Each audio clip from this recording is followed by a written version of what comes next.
बंदी छोड़ सतगुरु रामपाल जी महाराज जी की जय हो। परमपिता परमेश्वर जी की आप सभी प्यारी आत्माओं को मुझ पवन दास का सतसाई।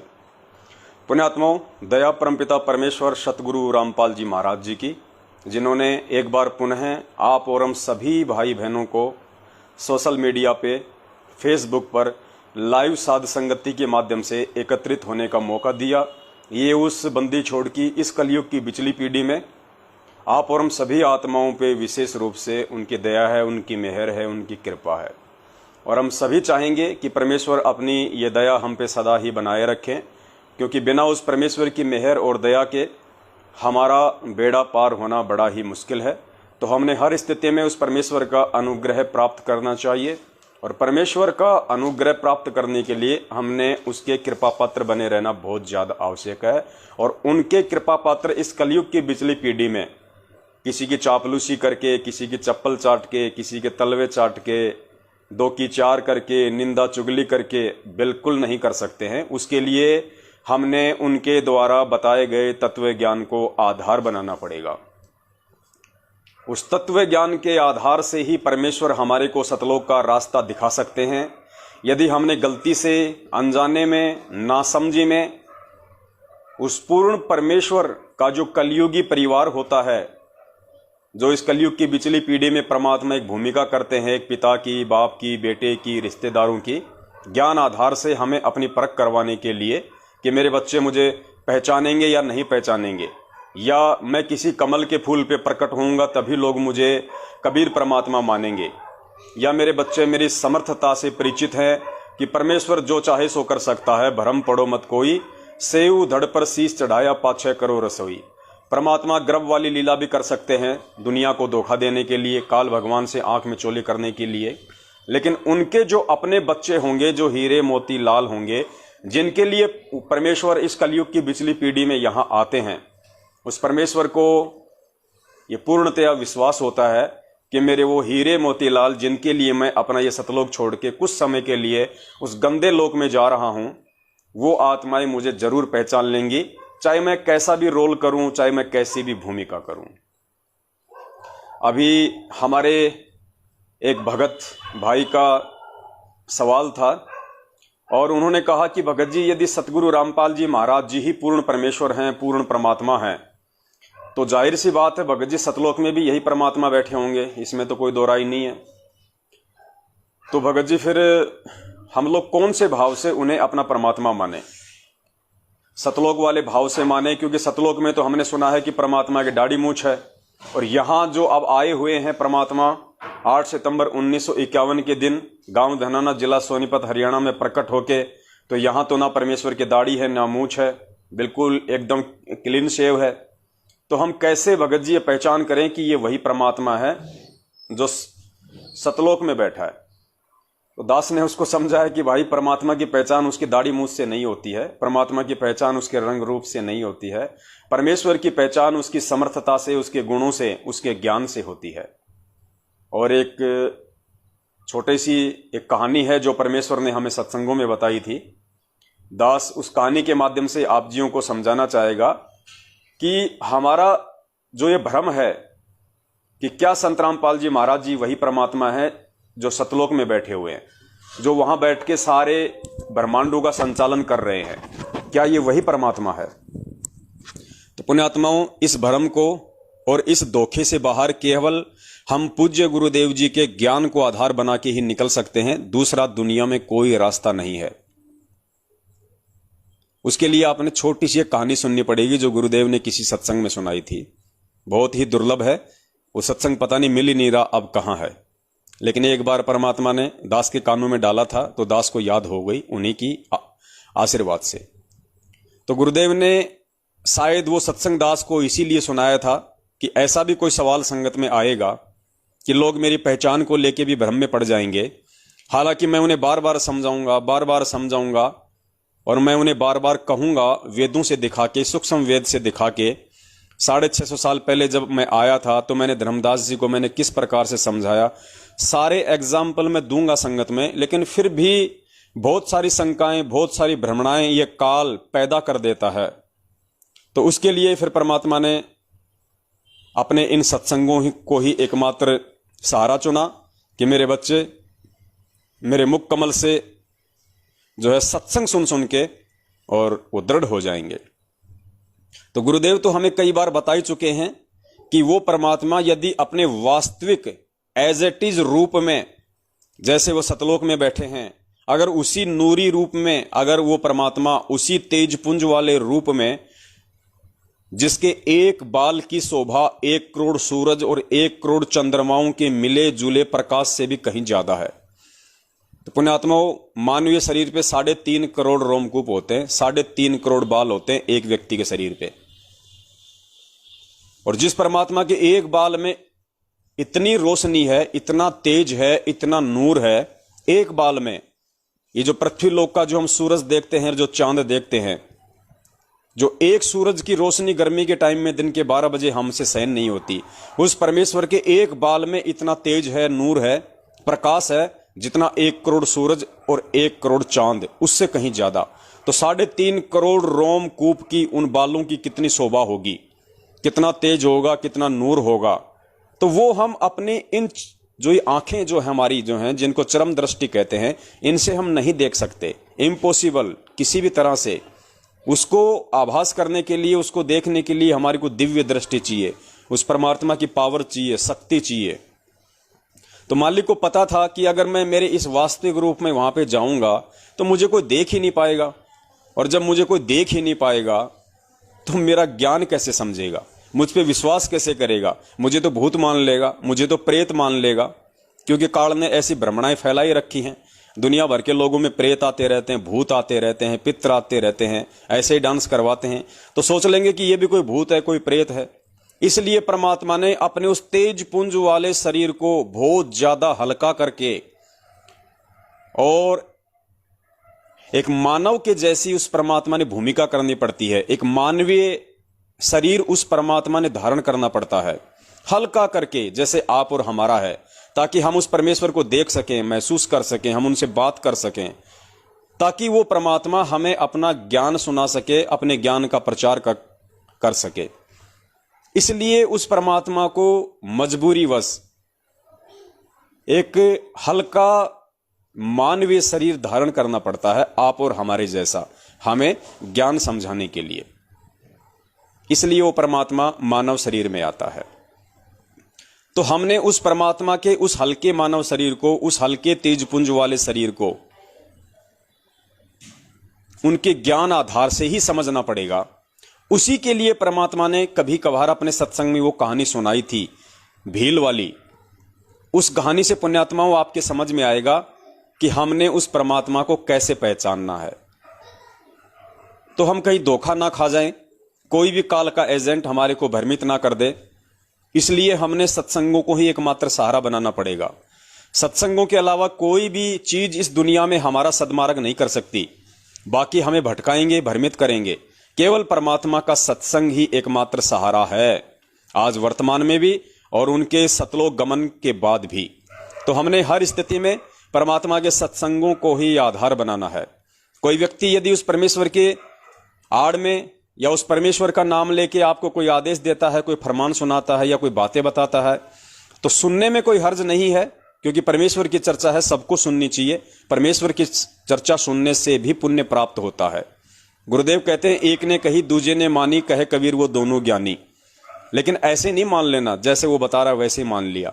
उसकी कही गई बातों को यदि हमने गुरुदेव के सत्संग सुने होंगे और यदि हमने ध्यान से गुरुदेव के सत्संग सुने होंगे, तो सामने वाला व्यक्ति जो गुरुदेव के विषय में बातचीत कर रहा है, ऑटोमेटिक हमारा जो सिस्टम है, ऑटोमेटिक उन चीजों का नीर और खीर का निबेरा करता रहेगा, उसको फिल्टर करता रहेगा कि जो जो शब्द ये निकाल रहा है उसमें से कितना सही है, कितना गलत है। यही तत्व ज्ञान होता है, यही नीर खीर का निबेरा होता है।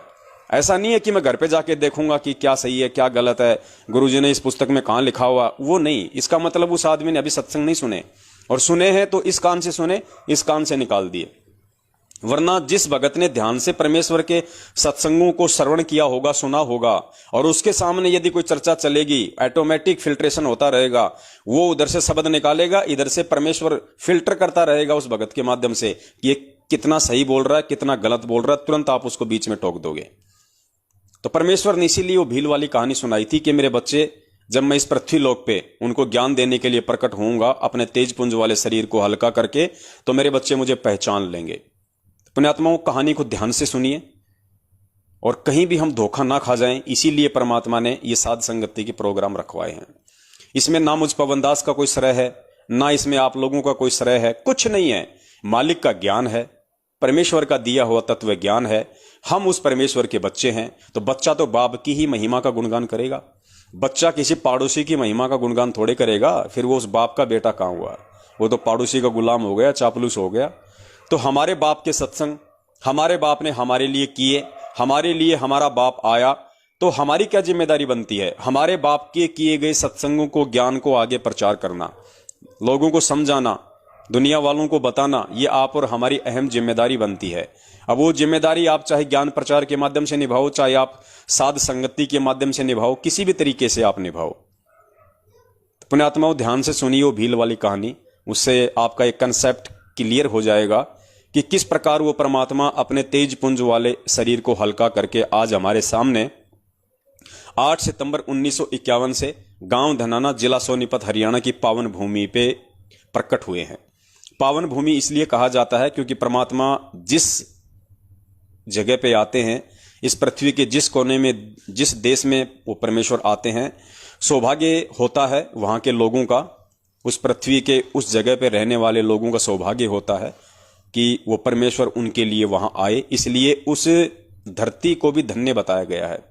धन जननी, धन भूमि, धन धन नगरी, धन देश, ये परमेश्वर की वाणी है आदरणीय गरीबदास जी महाराज जी की। तो परमेश्वर ने हमें क्या बताया अपनी पहचान करवाने के लिए? गुरुदेव ने बताया कि एक समय एक राजा था, बहुत ही ज्यादा संपन्न राजा था। राजा का एक बेटा था लगभग 9 या 10 वर्ष का, और राजा का बेटा अपने साथियों के साथ में खेलने के लिए बाहर चला जाया करता था। पास में एक जंगल था, और पहले के समय आपको पता है कुछ आदिवासी लोग जो थे, भील वगैरह जो थे, कोई भी आदिवासी जो थी जनजातियां, वो जंगलों में निवास किया करती थी। तो राजा का लड़का एक दिन अपने साथियों के साथ खेलता खेलता जंगल में ज्यादा दूर चला गया। तो उधर से कुछ भील थे, उन भीलों ने देखा और भीलों ने उस राजा के लड़के को पकड़ लिया। बाकी जो साथी थे वो वहां से भाग लिए अपनी जान बचा के। राजा का लड़का नहीं भाग पाया, या भागने की कोशिश की होगी, लेकिन वो भीलों के हाथ आ गया। तो भीलों ने उसे पकड़ा और अपने राजा के पास ले गए। उनका जो सरदार होता था, और ज्यादा जंगल में चले गए जहां उनकी बस्तियां होती थी। तो भीलों के राजा ने, भीलों के सरदार ने देखा कि लड़का बहुत ही ज्यादा सुंदर है, और उनके वहां पे एक परंपरा हुआ करती थी। अब दास जो भील शब्द का यूज कर रहा है, तो कोई भील जो समाज के लोग हैं, भील जो जाति के लोग हैं, वो ये ना सोचें कि भाई ये हमारे जो है ये पूर्वजों के विषय में बोल रहा है। एक आधे भगत का दास के पास फोन आया था पहले भी, क्योंकि परमात्मा ने पहले भी इस कहानी का जिक्र करवाया था। तो उसने कहा कि भगत जी, आपने ये कहा कि भील लोग थे ऐसे, वो बलि दिया करते थे, हमारे पूर्वज ने तो ऐसा नहीं किया कभी। अरे भैया, भील से समझो आदिवासी लोग, क्योंकि भील जनजाति के लोग पहले जंगलों में रहा करते थे, उनको आदिवासी कहा जाता था। ठीक है, तो आप लोग अपने ऊपर ना लेना कि ये हम हमारे लिए कह रहे हैं। वर्तमान में जो भील जाति है उनके लिए मैं नहीं कह रहा, पहले तो हम लोग भी ऐसे थे। हम कौन से जो है मतलब मास्टरमाइंड थे, हमारे पूर्वज भी तो ऐसे थे, आदिवासी टाइप ही थे। ये तो धीरे धीरे परमेश्वर ने दया की, इस कलयुग में टेक्नोलॉजी दी, शिक्षा दी, तो लोगों को थोड़ा बहुत कोई स्तर सुधरा है, वरना सभी आदिवासी थे। हम आदिवासी ही थे। हम चाहे कितने ज्यादा टेक्नोलॉजी युक्त बन जाएं, कि हमने कितने हेलीकॉप्टर बना लिए, एरोप्लेन बना लिए, अगर हमारे को उस परमेश्वर के विषय में ज्ञान नहीं है, तो पूरी दुनिया आदिवासी है। 21वीं सदी की टेक्नोलॉजी युक्त दुनिया भी तब तक आदिवासी है जब तक उसको परमेश्वर के विषय में जानकारी नहीं होगी। क्योंकि इस मानव शरीर का मुख्य मकसद, मुख्य ध्येय केवल यही होता है कि उस परमेश्वर की जानकारी और परमेश्वर की भक्ति करके यहां से अपना आत्म कल्याण करवाना। और उसकी जानकारी के बिना पूरी दुनिया आदिवासी है। अब उसमें साइंटिस्ट भी आ गए, उसमें राष्ट्रपति और प्रधानमंत्री भी आ गए, उसमें सब आ गए। तो भीलों के सरदार ने सोचा कि भाई लड़का बहुत सुंदर है, और उनकी एक परंपरा थी, उनकी देवी थी, उसको वो लोग बलि चढ़ाया करते थे जब भी उसका त्योहार आता था, कि देवी खुश होगी, ऐसी उनकी अपनी धारणा थी। तो उन्होंने उस लड़के को सकुशल, जैसी भी उनकी व्यवस्था थी, वहां उन्होंने उसको कैद कर दिया और एक व्यक्ति को उसकी देखभाल के लिए छोड़ दिया कि लड़का कहीं भग ना जाए और किसी प्रकार का कोई नुकसान न हो जाए इस लड़के को। उधर से राजा को मालूम पड़ा कि मेरे बच्चे को तो इस तरीके से आदिवासी लोग ले गए उठा के। राजा बड़ा चिंतित हुआ। राजा समझदार था। राजा ने अपने मंत्रियों से सलाह वगैरह की तो काफी लोगों ने बहुत तरीके से उनका मार्गदर्शन किया। अंत में राजा को समझ में आया कि मैं किस प्रकार से अपने बच्चे की जान उन आदिवासियों से, उस भील से छुड़वा कर ला सकता हूं। मैं मेरे बच्चे को सकुशल यहां लेके आ सकता हूं। तो पुण्यात्माओं, अब आप जी थोड़ा सा समांतर रूप से इसका विश्लेषण करना। वो जो आदिवासी था उनको समझना आप काल भगवान, वो आदिवासी आप जी काल भगवान को समझना, और वो राजा समझना आप उस कबीर परमेश्वर को, और जो बच्चा उसकी पकड़ में आ गया था वो हम सतलोक की आत्माएं हैं, जो हम उस ज्योति निरंजन के साथ में खेलते खेलते उसके चक्कर में आ गए थे वहां पे, और परमात्मा से दूर निकल गए थे हम। और फिर इस भील रूपी निरंजन ने हमारे को पकड़ के कैद कर लिया, हमारी बलि चढ़ाने के लिए, गधा कुत्ता सूअर बनाने के लिए। तो फिर उस राजा को तो टेंशन होनी थी, बाप को तो चिंता होगी जब उसका बच्चा उसके हाथ से छूट गया। तो बाप बड़ा चिंतित हुआ, राजा बड़ा चिंतित हुआ। उसने सलाह मंत्रणा की। तो अंत में राजा ने डिसीजन लिया कि जितना जल्दी हो सके, राजा को मालूम पड़ा कि उनकी जो देवी का त्योहार है वो लगभग 1 महीना है उसका। तो राजा ने कुछ ऐसे लोगों को बुलाया जो लोग भीलों की भाषा जानते थे, आदिवासियों की भाषा जानते थे। तो राजा ने कहा कि मेरे पास समय नहीं है, 1 महीने का समय है, 1 महीने के अंदर अंदर आप मुझे आदिवासियों की भाषा समझाओ जितनी मुझे जरूरी है, जिससे मेरा काम निकल जाए। तो उन्होंने ऐसा ही किया। भाषाओं के जानकार लोगों ने राजा को 1 महीने में पूरी तरह से परिपूर्ण कर दिया भीलों की भाषा के लिए। राजा भाषा बोलने लग गया आदिवासियों वाली। अब राजा अगर अपने वास्तविक रूप में उन भीलों के सामने जाए, उन आदिवासियों के सामने जाए अपने बच्चे को छुड़वाने के लिए, पुण्यात्माओं, इसके 2 सबसे बड़े नुकसान थे। इसके सबसे बड़े नुकसान 2 थे। राजा को मालूम था, राजा समझदार था। राजा ने बड़ी सूझबूझ से काम लिया। सबसे पहले तो उसने भाषा सीखी। उसके बाद में राजा ने वैसा ही गेटअप बनाया जैसा कि आदिवासियों का था। वैसा ही राजा ने कपड़े सिलवाए, वैसे ही राजा ने बाल वाल बढ़ाए, उसी तरीके से राजा ने अपने नाखून वाखून बढ़ाए। मतलब जैसे भील लोग जो रहा करते थे पहले, जो आदिवासी लोग जो थे टाइम पे नहाया नहीं करते थे, गंदे संदे रहा करते थे, ऐसे ही उनके वस्त्र होते थे, ऐसे ही बड़े बड़े बाल, पता नहीं क्या क्या चित्रकारियां रखते थे, हाथी के दांत वगैरह यहां लगा के, मतलब टोटल जो हार श्रृंगार था उन आदिवासी लोगों का वैसा राजा ने बनाया। राजा होते हुए उन्होंने वैसा का वैसा हार श्रृंगार किया ताकि कोई फर्क ही महसूस ना कर सके, भील भी ये ना पहचान सके कि ये भील है या ये राजा है। उनको धोखा देने के लिए, उन आदिवासियों को धोखा देने के लिए, उन भीलों के सरदार को धोखा देने के लिए परमात्मा ने भी सेम टू सेम आदिवासी वाला ही गेटअप तैयार कर लिया। अगर राजा अपने वास्तविक रूप में जाता वहां पे तो वो राजा को भी पकड़ लेते, वो तो एक अलग ही पहचान हो जाती। तो एक नुकसान तो ये, और दूसरा नुकसान, अगर उस राजा को मान लीजिए आदिवासी भी ना पहचान पाते, लेकिन जब वो बाप अपने बेटे के सामने जाता तो बेटा तो नासमझ था, मंदबुद्धि था, वो तो अपने बाप को देखते ही रोने लग जाता, वो तो चिल्लाने लग जाता, तो वो पकड़ में आ जाता, मालूम पड़ जाता भीलों के राजा को कि ये तो इसका बेटा है, तो वो भी मरता और वो भी मरता, दोनों के दोनों मरते। तो इसलिए राजा ने बड़ी सूझबूझ से काम लिया ताकि उनके बच्चों को भी इस बात का पूर्णतया आभास ना हो कि मैं ही तेरा बाप हूं। इसलिए अपने उस बच्चे से भी थोड़ी सी दूरी बनाए रखने के लिए, उस बच्चे को भी थोड़ा सा भ्रम में रखने के लिए, ताकि बच्चा नादानी में मुझे देख के रो ना दे, बच्चा रोने ना लग जाए और मालूम ना पड़ जाए, वास्तविकता सबके सामने ना आ जाए, वरना मैं भी मरूंगा और वो बच्चा भी मरेगा। तो इस प्रकार राजा भीलों वाला गेटअप बना के और उन आदिवासियों के बीच में वो राजा हिम्मत करके पहुंचा। वो जैसे ही वहां गया अंदर, उसको मालूम था कि भील लोग वहां होंगे, मुझे पकड़ेंगे। तो जैसे ही राजा भीलों वाले गेटअप में जंगल में गया तो उधर जो भील लोग थे ऑलरेडी, जो आदिवासी थे, उनकी नजर पड़ी, वो दौड़ के गए। उन्होंने देखा कि ये तो हमारे जैसा ही है, हो सकता है भाई किसी दूसरे कबीले का हो, किसी दूसरे क्षेत्र का हो, ये भील आदिवासी। तो राजा भाषा सीख ही गया था। राजा ने काफी उनसे बातचीत की और राजा बड़ा ही निपुण था, बड़ा ही चतुर था, बड़ा ही कुशल था। राजा ने उनको मोह लिया अपनी बातों से, अपने शब्दों से, और राजा ने उनसे बातचीत की। उनके जरिए राजा भीलों के सरदार तक पहुंच गया। उसके बाद में सरदार से भी राजा ने बातचीत की और सरदार से भी काफी अच्छे संबंध हो गए राजा के, क्योंकि राजा था तो राजा तो बहुत ज्यादा निपुण था। तो बहुत ही जल्दी 2-4 दिन में उस राजा ने भीलों के सरदार के दिल में अपनी एक विशेष अपनी जगह बना ली।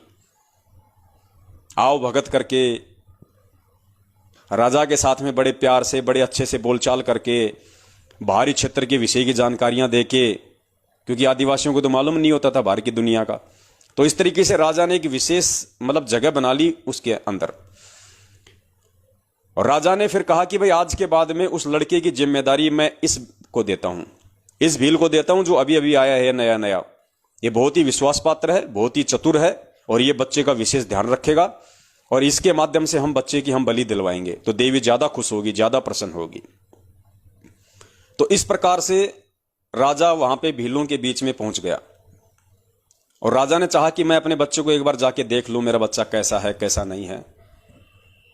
तो राजा को चाबी मिल गई थी और राजा अपने बच्चे के पास में गया। अपने आत्मा और राजा ने भी बड़ी सूझबूझ से काम लिया।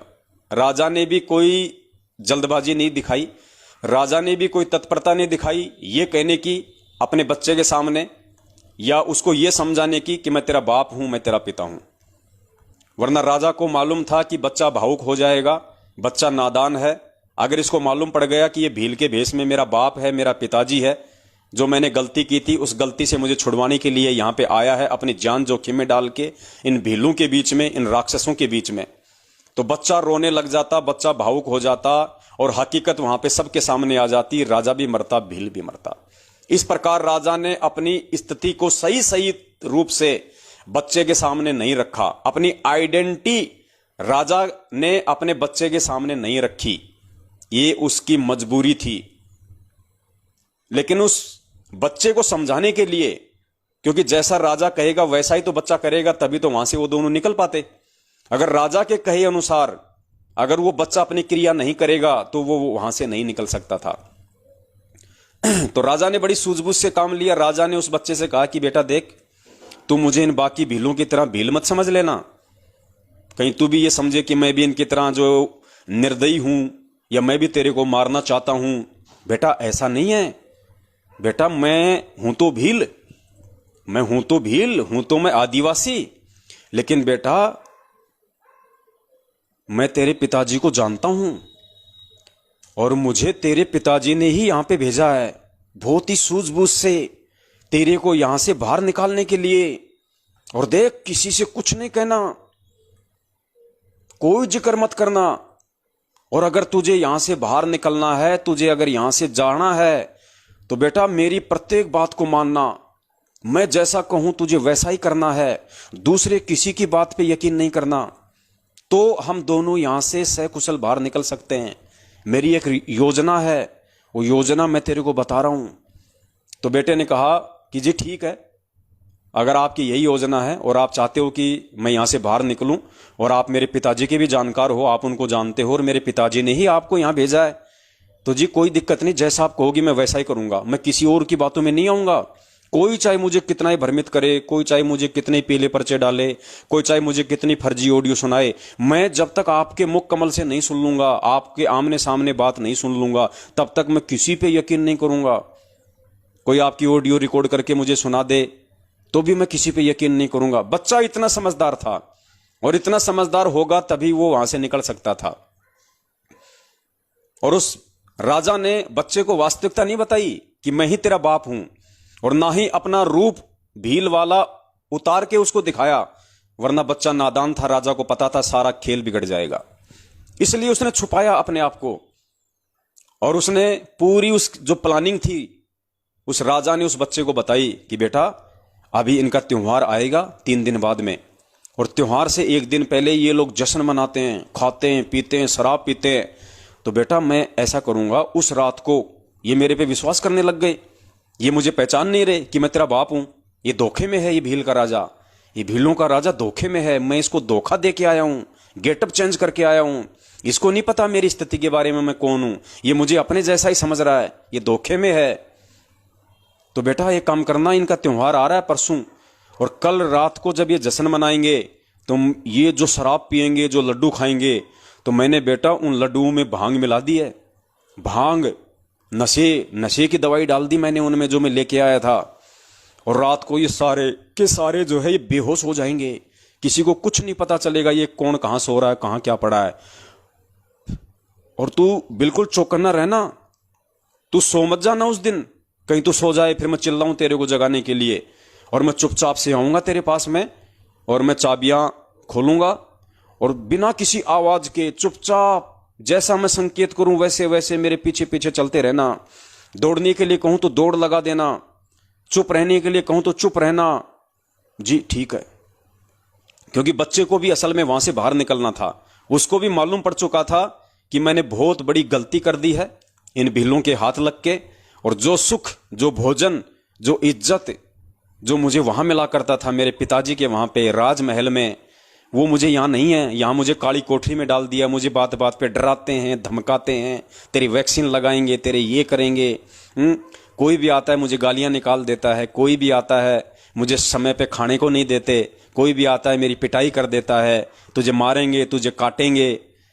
तो बच्चा भी डरा हुआ था। बच्चे को भी मालूम पड़ गया कि तेरे बाप के घर में क्या सुख थे, और यहां इस भील के हाथ लगने के बाद तेरे साथ क्या हो रहा है।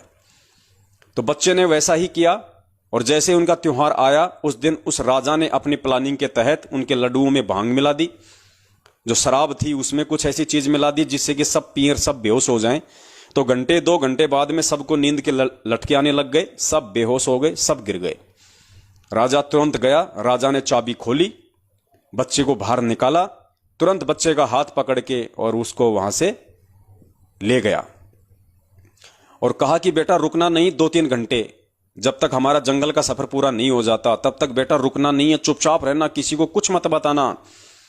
यानी जब तक बाप हमारे को त्रिकुटी तक नहीं ले गया, जब तक बाप हमारे को भंवर गुफा तक नहीं ले गया, जब तक बाप ने 12वां द्वार पार नहीं कर दिया, तब तक भी उस भील ने जब तक जंगल पार नहीं कर दिया पूरा, और जब तक वो राजा अपनी सीमा में नहीं घुस गया, तब तक उस राजा ने उस बच्चे को कुछ भी नहीं बताया कि मैं कौन हूं। कुछ नहीं बताया उसने। वो बच्चा यही भ्रम में था कि ये मेरे पिता का जानकार है और मेरे पिताजी ने इसको भेजा है, ये भील है। और जैसे ही राजा अपनी सीमा में राजा ने प्रवेश किया, राजा की पूर्व निर्धारित योजना थी, वहां पे राजा के सैनिक, राजा के जो सेनापति थे वो खड़े थे लेके हथियार। और जैसे ही वहां गए, तुरंत वहां पे राजा को घोड़ा दे दिया गया। राजा ने आगे घोड़े पे अपने उस बेटे को बैठाया, और राजा ने वो बच्चा लाके अपनी रानी को दे दिया महल में। और जैसे रानी ने अपने बच्चे को देखा, रानी फूट फूट के रोने लगी, अपने बच्चे को सीने से लगा के। पुण्यात्माओं, उस समय तक भी उस बच्चे को नहीं पता था, वो तो नादान था बेचारा, भोला था। वो तो मां से लिपट गया और वो रोने लग गया। लेकिन जब बच्चा मां से लिपट के रो रहा था और पास में वो राजा खड़ा था, राजा ने वहीं पे अपना वो गेटअप उतारना शुरू किया उस बच्चे के सामने, और बच्चा देख रहा था। राजा ने अपने वो कपड़े उतारने शुरू किए, अपना मेकअप उतारा, जो काला मुंह कर रखा था वहीं पे पानी से मुंह धोया, टॉवेल से मुंह को पूछा, और राजा ने फिर अपनी वाली पोशाक पहनी।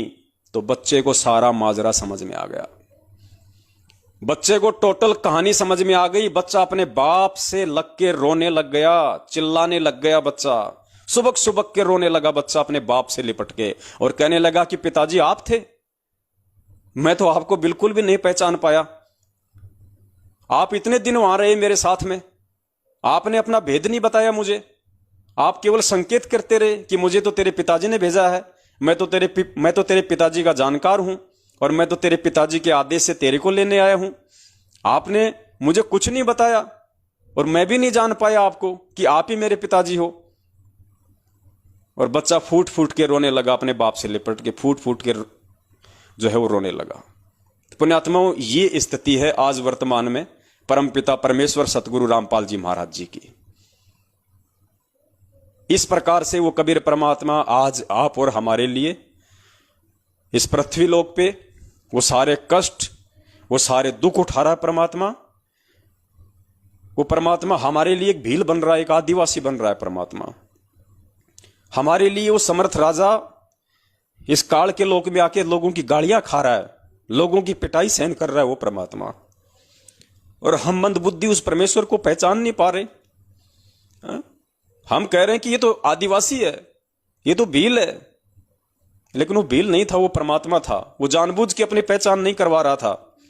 तो ये गुरुदेव आज हमें जानबूझ के अपनी पहचान नहीं करवा रहे, लेकिन इन्होंने अपने सत्संगों के माध्यम से हमें कोई कमी नहीं छोड़ी बताने में कि बेटा मैं ही तेरा बाप हूं, मेरे पे यकीन कर, और जैसा मैं कहूं वैसा तू यहां पे करेगा, वैसी क्रिया तू करेगा तो सफल होगा। अगर मेरे कहे अनुसार नहीं चला, जरा से भी तूने कोई त्रुटि कर दी मेरे वचन में, मेरे सत्संग में, मेरे परिवार वालों के कहने से, मेरे भाई बंधुओं के कहने से, इन कॉल एजेंट कोऑर्डिनेटरों के कहने से, तो बेटा मेरी सारी की सारी जो प्लानिंग है वो फेल हो जाएगी। और मैं जिस मकसद के लिए आया हूं तुझे इस भील की कैद से निकलवाने के लिए, मेरा मकसद अधूरा रह जाएगा। तू तो मरेगा सो मरेगा, मेरा भी मिशन फेल हो जाएगा। तो इसलिए पुण्यात्माओं, ये वही कबीर परमात्मा है जो अपने तेज पुंज के शरीर में सतलोक में बैठा हुआ है, और हल्का तेज पुंज का शरीर बना के उस आदिवासी की तरह वो राजा आप और हमें यहां से निकालने के लिए, क्योंकि उस परमेश्वर को हमारी बुद्धि के लेवल का पता है कि हमारे अंदर कितनी बुद्धि है, हम कितने ज्ञानवान हैं। इसलिए परमेश्वर अपने आप को छुपाते हुए, अपने आप को एक गांव धनाना जिला सोनीपत हरियाणा का रामपाल जाट बताते हुए, अब ये जाट की औकात नहीं है, हिंदुस्तान की किसी जाट की औकात नहीं है जो शास्त्रों को खोल के बता दे। यहां पे तो शास्त्रों के ठेकेदार ये पंडित बने फिरते हैं जो काशी और नालंदा से जो पढ़ पढ़ के आए थे, जो यहां पे चोटी बढ़ा बढ़ा के अपने आप को जो सर्वज्ञानी साबित किए बैठे थे। यहां तो शास्त्रों को पढ़ने और पढ़ाने का ठेका ही पंडितों ने लिया था, ब्राह्मणों ने ले रखा था, नकली संतों ने ले रखा था। जाटों को तो पढ़ने का अधिकार भी नहीं था। तो जाटों की क्या औकात कि जाट किसी शास्त्र को दिखा दे, पढ़ा दे, और जाट वो गलतियां भी निकाल के रख दे जो गलतियां उन चुंडित मुंडित चारों वेदों के ज्ञाता शास्त्रों ने कर दी। जो श्रीमद् भागवत गीता को लिखने वाले वेदव्यास जी ने भी क्या क्या त्रुटियां कर दी, वो गलतियां भी वो हरियाणा का जाट बता रहा है। तो पुण्यात्माओं समझो, वो आदिवासी नहीं है, वो हरियाणा का जाट, वो किसी इंद्रो माई के पेट से जन्म लेके नहीं आएगा। वो परमेश्वर है, वो परमात्मा है, उसके बहुत सारे रीजन हैं। उसने भील को भी धोखे में रखना है, उसने अपने बच्चे को भी अपनी वास्तविकता सही सही नहीं बतानी है, वरना उसका काम बिगड़ सकता है। इसलिए वो परमेश्वर अपने आप को छुपा रहे हैं। यहां पे आप और हमारे जैसे एक आम व्यक्ति के रोल में आए हैं यहां परमात्मा। लेकिन पुण्यात्माओं, अब यदि हम नहीं समझेंगे उनके इशारों को, और इशारों को हम उनके उसी समय समझ सकते हैं जब वास्तव में हमें मालूम पड़ जाए कि मैं इस काल की कैद में हूं और मेरे साथ यहां पे बहुत ही ज्यादा ज्यादतियां हुई हैं, गधे कुत्ते सुअर के इसने मुझे जीवन दिए हैं। यानी कहने का मतलब है, उस बच्चे की तरह जब तक हम यहां से निकलना नहीं चाहेंगे तब तक वो बाप भी कुछ नहीं कर सकता।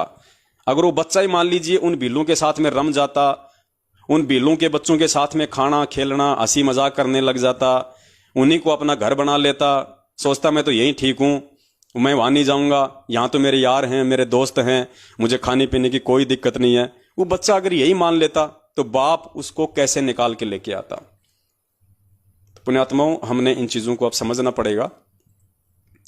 और 8 सितंबर 1951 के दिन जो ये परमेश्वर आप और हम सभी के लिए यहां पे प्रकट हुए हैं, अपने तेज पुंज के शरीर को हल्का करके, अब हमने धोखा नहीं खाना है पुण्यात्माओं।